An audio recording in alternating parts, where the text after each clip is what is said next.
Le message d'aujourd'hui parle de la manière dont tu peux récolter autrement et en abondance. On ne cueille pas des figues sur des buissons d'épines, ni du raisin parmi les mauvaises herbes. L'homme bon tire le bien du bon trésor de son cœur, car sa bouche parle de ce dont son cœur est rempli. Luc 6h44. Pour transformer ta récolte, commence par transformer ce que tu sèmes. Tu connais ce passage où Jésus dit que la bouche parle de l'abondance du cœur? Cela me fait toujours réfléchir. Parce qu'au fond, c'est exactement ça. Nous débordons de ce que nous portons à l'intérieur. On ne peut pas produire de bons fruits si ce qu'on cultive en soi, ce sont des blessures, de la colère ou des jugements.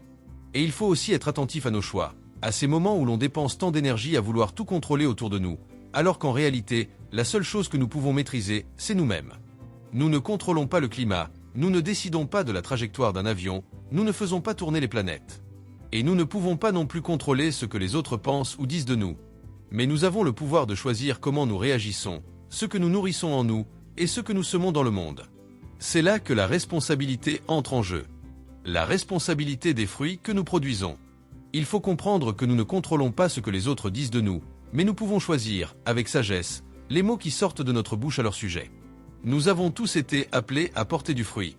Alors je te pose la question, tes fruits ont-ils été doux ou amers? Tes attitudes sèment la paix ou la discorde?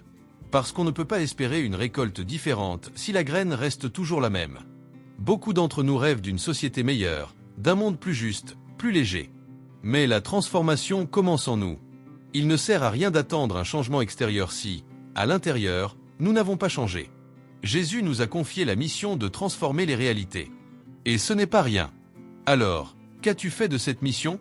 Quels fruits laisses-tu derrière toi sur ton chemin? N'attends pas le changement. Sois le changement. Tu as été appelé à cela, semer de bonnes graines dans un monde assoiffé d'espérance. Et crois-moi, il y a beaucoup de personnes qui ont besoin des fruits que toi seul peux produire. Et si tu aimes les lectures spirituelles, je t'ai laissé dans la description de la vidéo la recommandation d'un livre très spécial, un best-seller qui a déjà touché la vie de millions de personnes.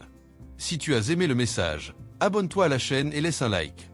Que Dieu te bénisse et que tu puisses multiplier tes graines, tes dons et tes résultats. Merci et à demain.